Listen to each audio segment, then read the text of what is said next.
At 6 in the morning on May 24th, 1941, in the Denmark Strait, a British warship 860 feet long stopped existing in 3 minutes. 1,418 men were aboard her that morning. 3 of them came home. The ship that fired that salvo was the newest, the most powerful, and the most feared vessel in the Atlantic, and it had exactly 72 hours left to live. Nobody on board knew that, and that is the part of the story almost nobody tells. I started rebuilding that ship in a garage, out of hand-cut bamboo, a small saw, and a printed set of plans that takes up most of the bench. Scale, 1 to 200.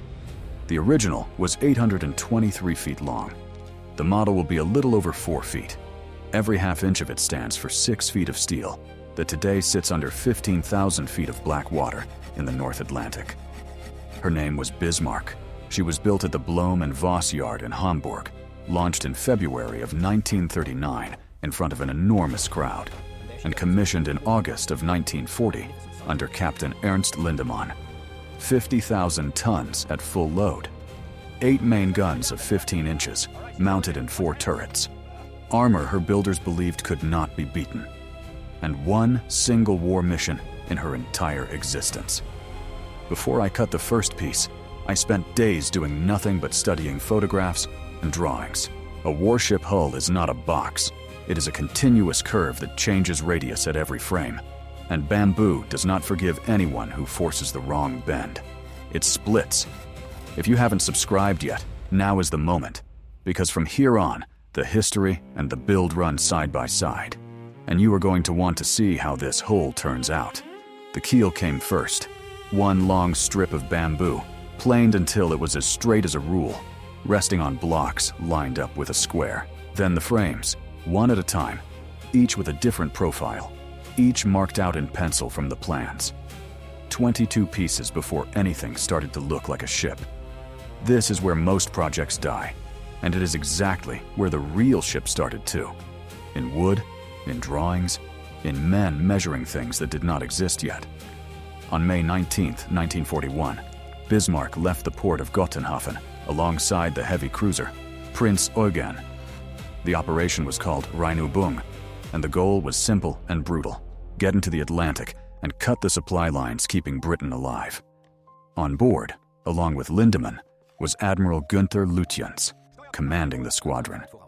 2 men of opposite temperament sharing 1 bridge. That split matters later. On the 21st, both ships stopped near Bergen in Norway.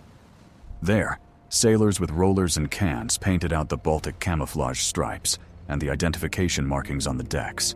The ship came out of that fjord an even, flat gray, with nothing on her to give her away from the air. And she did not refuel. Nobody ever wrote down why. That one quiet decision, made on a cold morning, is going to decide everything. Back on the bench, the hull starts closing. Thin bamboo strips, heated until they soften, get bent against the frames and held down with dozens of spring clamps. Each strip has to sit tight against the last one with no gap. When the glue cures and the clamps come off, the bowline shows up for the first time. That raked blade shape anyone who has ever seen a photograph of that ship recognizes instantly. 5:52 in the morning, May 24th. The British open fire first. 30 seconds later, her consort joins in. 3 minutes after that, the Germans answer. At 6 o'clock, Bismarck's 5th salvo lands around the target. 1 shell goes through the deck and reaches the aft magazine. What happened next took less time than it took you to hear this sentence. A column of fire, the ship broken in 2, the bow lifting into the air, and then nothing. That was HMS Hood, the pride of the Royal Navy. The ship an entire British generation believed could not be beaten. 3 survivors, pulled out of the water 3.5 hours later by a destroyer. On the other side of the strait, the Germans watched it happen and said nothing. Several survivors said afterward that nobody cheered in that first minute. They knew exactly what they had just seen, because any sailor knows what a magazine detonation means under his own feet. The second British ship, Prince of Wales, kept firing with half her guns jammed, took several hits, and pulled away. The whole battle lasted 17 minutes. On the German side, 5 wounded. An absolute victory, apparently. But before she turned away, Prince of Wales landed 3 shells. One of them punched into the forward fuel tanks. And here is the part that changes the story. Bismarck started leaking oil, a dark ribbon behind her, mile after mile, visible from the surface and from the air. The most powerful ship in the Atlantic was now drawing a line on the sea showing exactly where she was. Lutyens gave up the mission and turned his bow toward France, toward the only dry dock that could put her right. While I sand the model hull, I think about that. I run my hand over the wood until it feels like bone. I mark the waterline, and I keep looking at that bow, knowing that on a 50,000-ton ship, it was a hole the size of a dinner plate that decided the rest. If you have ever wondered why handmade projects take so long, it is because of small details like that one. Tell me in the comments which detail you think is hardest to reproduce at scale. The hull, the turrets, or the rudder. I read every one. On May 25th, something happened that nobody expected. The British lost contact. Bismarck simply dropped off the radar and ran southeast, while the Hunt searched northeast. She was clear. For hours, she was genuinely clear. Then Lutyens, convinced he was still being shadowed, broke radio silence and transmitted a long message back to German command. British stations picked up the signal and took a bearing on it. That one transmission put the Royal Navy back on her trail. On the evening of May 26th, Swordfish torpedo planes lifted off the carrier Ark Royal. They were biplanes of tube and fabric. Slow, obsolete. The kind of aircraft that looked like it belonged to the previous war. They flew through a wall of anti-aircraft fire. Most of the torpedoes missed. One hit the stern and jammed the rudder in a fixed position. On my bench, the rudder on this model is under an inch tall. It is the most maddening part of the entire project. I made 3 before I got one that seated properly against the stern post. A piece of bamboo the size of a thumbnail. On the real ship, that same piece, locked over, turned the most powerful warship in the world into an object that could only carve circles in the middle of the ocean, while the Royal Navy gathered around her in the dark and waited for daylight. On the morning of May 27th, the battleships King George V and Rodney arrived and opened fire. The action ran about 100 minutes. Bismarck's turrets went silent one by one. Near the end, her own crew opened the valves to sink her rather than hand her over.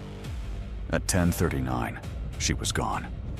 Of roughly 2,200 men aboard, around 110 were pulled out by British ships before a submarine alarm forced the rescue to stop.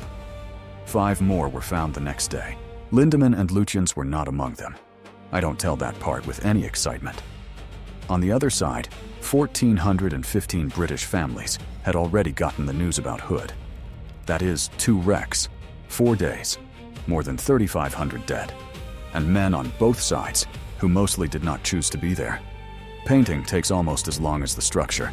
Sealer, primer, fine sanding between coats, light gray on the hull, darker tones on the superstructure, the deck laid out plank by plank. The 4 main turrets get their guns set in one at a time. Then comes the light weathering, that thin veil of salt and soot that separates a scale model from a toy. The superstructure is the part that takes the most patience. The conning tower, the rangefinder up top, the funnel with its angled cap, the mast legs, the boat sitting in their cradles.